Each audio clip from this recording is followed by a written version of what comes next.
Që është pra, në këtë moment është zhvillim i madh. Dhe Izraeli doli jashtë kësaj loje. Dhe tash për mos të dalë jashtë kësaj loje, për treguar vetë shikon neve prapë jemi fuqi, kanë hapur këtë lajmin, kanë fabrikuar këtë lajmin se Izraeli donte ta sulmonte, ishte gati ta sulmonte, por nuk e lanë Shtetet Bashkuara të Amerikës. Ndërkohë nuk ka ndodhur as edhe një gjë e tillë. Nuk është e vërtetë, është i gjithë një lajm i fabrikuar. Ka stile për këtë punë, për të mbuluar këtë fiasko të Izraelit, pra që doli jashtë loje në këto bisedime, s'është fare, nuk diskutohet fare. Dritan. Dhe ka rënë në diskutimit sepse aktualisht në bisedime edhe Witkoff deklaroi pas bisedimeve të para që jemi duke biseduar me Iranin që imagjinoni, pra, Izraeli tha që nuk duhet të ketë fare program bërthamor Irani, as paqësor. Ndërsa Witkoff deklaroi që jemi në bisedime të mbara, tha dhe po bisedojmë që të mos ketë rritje të përqindjes uranit mbi 3.6%. Pra, do me thëmë që programi të vazhdoj, Izraeli thotë mos ketë program fare. Pra, imagjinoni e kanë nxjerrë Izraelin jashtë loje në këto bisedime. Dhe Izraeli tash po kërkon këtë, por dukem që Izraeli nuk ka asnjë kapacitet ta sulmojë vetëm Iranin pa ndihmën e Shtetit Bashkuar të Amerikës. Pra nuk është se e ndalon Shtetet Bashkuara të Amerikës, sepse për të bërë në rast se marrim edhe në sulmet e para që bërin ndaj Iranit, i duheshin mbrojtra kundërajrore amerikane, i duheshin satelitët amerikanë, sepse nuk ka, pra pa këto nuk e bën dot. Pra nuk është se e ndaloi Amerika. Pa Amerikën ai s'bën dot asnjë gjë. Kështu që nuk ka që e ndaloi Amerika. Prandaj them është totalisht i fabrikuar. Ayatollahu i madh iranian i ka çuar edhe një letër presidentit Putin. Po, ka vajtur ministri i jashtëm dhe ministri i jashtëm ka qenë dua ta fus në këtë. Ka qenë nuk kemi vetëm atë zhvillim, po në kuadër të bisedimeve është ministri i jashtëm ka qenë dje dhe sot është kthyer, pra ka qenë dje në Moskë, ka takuar Putin për t'i dorëzuar letrën e Khameneit. Dhe ndër të tjera ministri i jashtëm deklaroi që qëllimi ishte dorëzimi i letrës të Khameneit dhe diskutimi me Putinin për çështje të diskutimeve në Oman. E qartë. Pra e përcaktoi qartësisht që neve po marrim udhëzime nga Rusia për të biseduar me Ukrainë dhe kanë vajtur për të parë a e ka seriozisht Amerika çështën e sepse kemi një problem. Steven Witkoff pas bisedimeve deklaroi këtë që thash pak më parë që ne jemi dakord që të vazhdoj programi. Kur Steven Witkoff u kthye në Amerikë, para 3 ditësh deklaroi që ne duam që programi bërthamor të mos ekzistojë fare. Tashmë iranët kanë vajtur në Rusi. Sepse Steven Witkoff, nëse mbani mend para se të venden në Oman, vajti edhe ai u takua me Putinin. Me Putinin direkt dhe takimi zgjati 4 orë gjysmë, kokë në kokë. Dhe një takim që zgjat 4 orë gjysmë, domethënë që ka pasur çat bisedohet dhe është i frytshëm, sepse takimet e pafryeshme zgjasin gjysore, mirupafshim, s'kem çfarë merrem me vesh. Pra shumë e thjeshtë. Ka pasur një koordinim. Absolutisht. Dhe tashmë iranianët kanë vajtur për të siguruar që kjo deklarata që bëri Witkoffi mbas disa ditësh është thjesht politike për të krijuar idenë dhe thjesht për të bërë një amullie apo i vazhdojnë asaj që kemi thënë. Deklarata ne stëriqemi nga programi bërthamor. Po pikërisht, pra këto janë deklaratat janë deklarata, por fakti që të gjitha palët, pra edhe amerikanët, edhe iranianët po shkojnë në Rusi te Putini, domethënë që ndërmjetësi kryesor nuk është Omani. Ndërmjetësi i kësaj gjëje është Putini.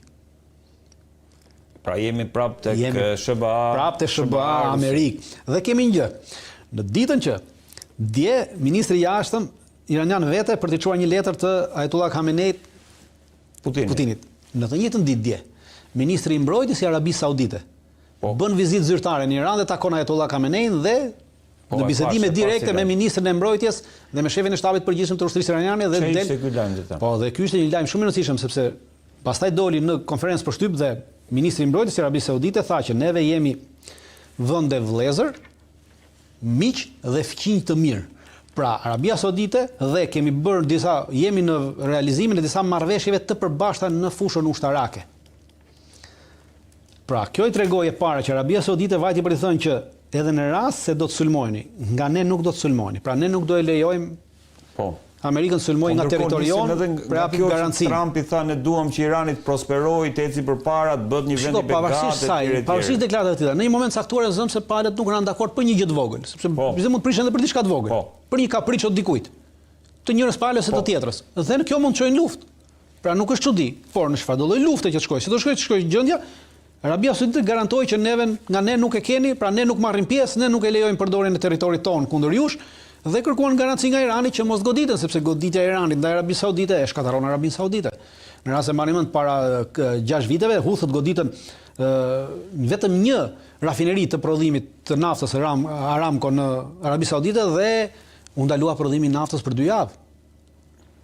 Sepse nuk ka kapacitetet të mbrojtjes kundërerore, pra nuk mundet dhe bashkëpunimi i tillë është shumë interesant për arsye se tashmë vendet arabe dhe Arabia Saudite ka kuptuar që deri më sot Shtetet Bashkuara të Amerikës kanë pasur një doktrinë të posaçme për çështjen e vendeve e lindjes mesme dhe vendeve arabe. Doktrina e tyre ka qenë që të rrisim kapacitetet ushtarake të Izraelit që të jenë shumë herë më të larta se kapacitetet ushtarake të vendeve arabe. Dhe edhe armatimi që u kanë dhënë vendeve arabe ka qenë gjithnjë më i ulët në kapacitet, më i ulët në fuqi se sa ai që merrte Izraeli. Pra kanë pasur të dyja raketa Patriot, por raketat Patriot të Arabisë Saudite nuk kanë të njëjtën rrezë veprimi me raketat Patriot të Izraelit. F-35-at që i ka dhënë Arabisë Saudite, që kanë dhënë, nuk kanë të njëjtën aktivitet, nuk kanë të njëjtën veprim dhe fuqi ushtarake, nuk janë në të njëjtën nivel me F-35-at që i ka dhënë Izraelit. Pra gjithnjë Izraeli duhet të qëndrojë më lart. Dhe këtë tashmë këta besoj kanë kuptuar që çdo gjë është bërë për të mbajtur vendet arabe nën Izraelin, pra Izraeli të jetë supremaci ushtarake në rajon. Dhe kanë kuptuar që kjo supremaci ushtarake vetëm gjë për ta kundërshtuar është me një shtet i cili kundërshton këtë dhe ka kapacitetet për të kundërshtuar të supremaci ushtarake. Dritan, e fundit fare është Vladimir Putin dhe kam me Putinin në lindjen e mesme. Vladimir Putin pret pengjet e liruara nga Hamasi dhe falenderon Hamasin për këtë që ka bërë. Pra, Putin është me të dy duart në lindjen e mesme, po futet raportet me Iranin, po futet me Hamasin, me Izraelin. Nuk është çudi, nuk keni pse çuditeni, në momentin që në tetor të vitit 2023, kur Izraeli nisi sulmin kundër Hamasit se mani mend, Putini priti udhëheqësit e Hamasit në Moskë. Pra nuk është kjo për të çuditur. Nuk është për të, okay. I priti ata në vizitë zyrtare. Pra aty javë që ndodhi sulmi, pra pas 7 tetorit që sulmoi Hamasi dhe me një pas 2 javësh që filloi sulmi i Izraelit, një javë pasi filloi sulmi i Izraelit ndaj Gazës, Putini priti në vizitë zyrtare, në pritje zyrtare udhëheqësit e Hamasit i pritin në Moskë. Pra e kanë mbajtur gjithnjë Rusia këtë qëndrim ndaj Hamasit, nuk është se e bëri sot ose për diçka tjetër. E filloi ai Adam Boller, e filloi atë komplimentet për Hamasin, tani kemi ke Putini. Jo, Putini ka pasur gjithnjë, pra nuk është jo, nuk është, ta thash, Putini e ka pasur që më përpara, pra kanë pasur marrëdhënie të ngushta me Hamasin. Nuk di të ketë pasur deri më sot, nuk ka fakte që të vërtetojnë pra dhënien e ndihmës ushtarake ruse ndaj Hamasit, pra nuk ka pasur ndihmë, por ndihmë politike ka pasur. Mbështetje politike. Mbështetje politike ka pasur, mbështetje ushtarake deri më tashmë nuk është vërtetuar. Pavarësisht se kanë qarkulluar, por vërtetim të asaj nuk ka, fakt të asaj dhe edhe Shtetet Bashkuara të Amerikës, edhe Izraeli vet dhe kanë deklaruar disa herë që deri tash nuk ka evidenca për marrëdhënie ushtarake, por për ndihmë politike po ka pasur. Siç thash, e ka pritur gjithnjë, prandaj nuk është çudi kjo që ka ndodhur, nuk e shoh çudi, e shoh në vazhdën e asaj qëndrimit politik që mban Rusia dhe që ka mbajtur në lidhje me Hamasin që në vitin 2006 kur Hamasi fitoi zgjedhjet në Gaza. Në atë moment u vendosën, duke qenë se në atë moment Hamasi nuk e njofti asnjë vend tjetër i botës, qeverinë e Hamasit në Gaza e njofti Rusia. Normalisht shfrytëzoi arsyen për të hyrë në këtë territor. Dhe i dha ndihmë ekonomike në atë kohë Hamasit, ndihmë për qeverisë Hamasit dhe ka pasur marrëdhënie që atëherë. Normalisht është një arsye e Rusisë për të pasur një këmbë edhe në këtë territor, në lindjen e mesme, përveç Sirisë, pra kudo ku kanë pasur nevojë, i kanë kërkuar ndihmë, ai ka hyrë dhe ka shfrytëzuar nevojat e tyre për nevojat veta politike, pra është normale kjo gjë. Por i kthehet Rusia. Perandorit veprojnë në këtë mënyrë, pra të siç vepron në Shtetet Bashkuara të Amerikës, vepron edhe Rusia, siç vepron Kina, pra në këtë arsye Kina vepron, do të kemi gjë parasysh. Kina vepron në fuqinë me anë fuqisë ekonomike, pra jo me anë fuqisë ushtarake, dhe as diplomatike. Kina përdor fuqinë ekonomike, pra hyn kudo nëpërmjet ekonomisë, pra i kërkon ndihmë të vjen të ndërton, të rindërton, të bën. Kurse Amerika dhe Shtetet Bashkuara dhe Rusia hyn, Amerika përdor fuqinë ushtarake për të ndërhyrë dhe janë 800 ca baza ushtarake në gjithë botën, pra ndërhyn fut këmbën e saj nëpërmjet ushtrisë, kurse Rusia e përdor nëpërmjet diplomacisë. Pra të tre këto superfuqi përdorin nga një kleçk për të hyrë. Dritan, do të kisha vazhduar, po i di që i ke angazhimet, kënaqësi që të kisha si gjithmonë. Ju faleminderit. Ndërkohë regjia le të vi Kredi dhe Endri.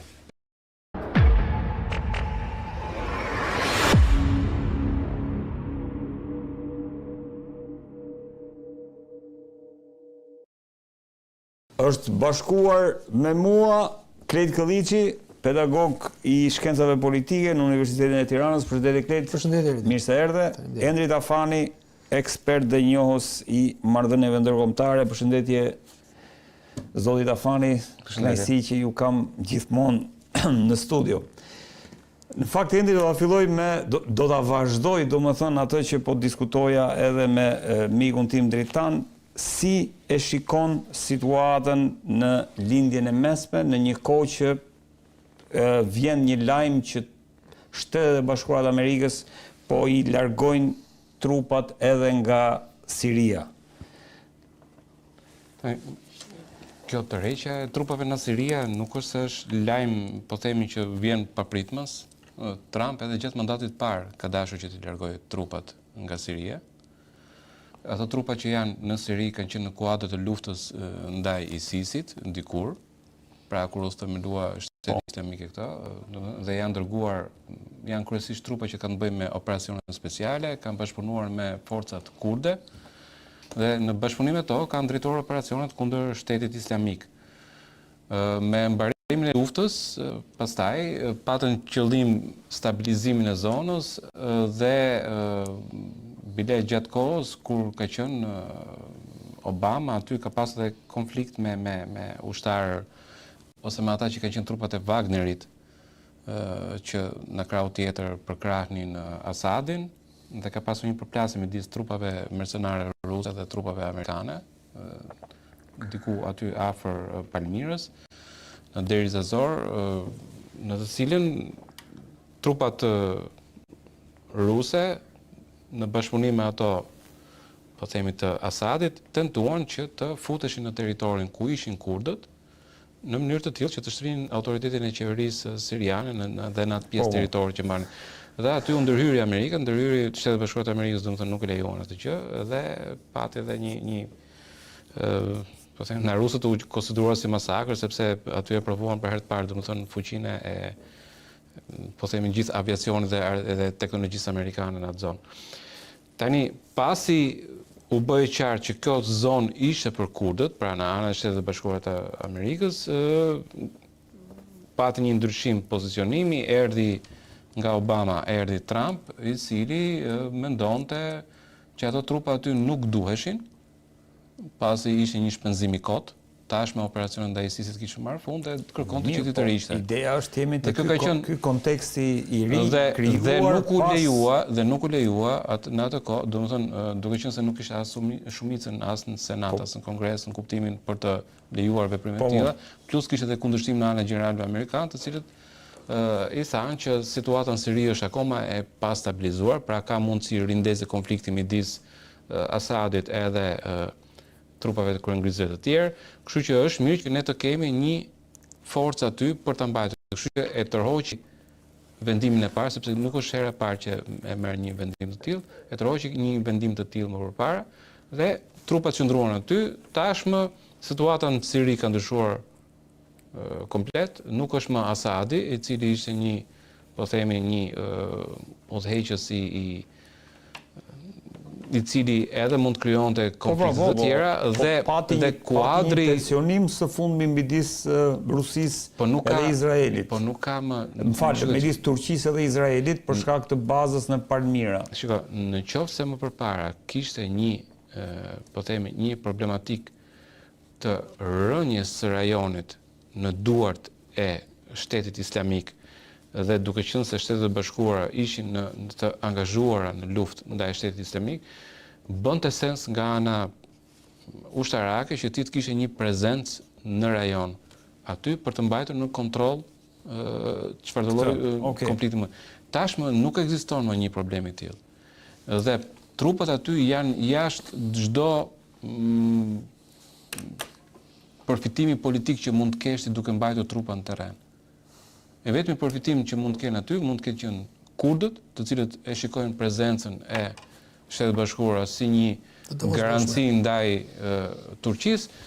Mirë po, situata aty ka ndryshuar aq shumë sa edhe vetë qëndrimi i trupave aty nuk është se do i sjellë ndonjë përfitim të drejtë për drejtë Shtetit Bashkuara të Amerikës. Dhe në fundit Shtetit Bashkuara të Amerikës më shumë i intereson ta mbajnë mirë me Turqinë ose të parandalojnë një konflikt midis Turqisë dhe Izraelit, sesa thjesht të marrin anën e kurdëve duke krijuar një konflikt me Turqinë e cila tashmë duket sikur e ka fituar luftën në Siri.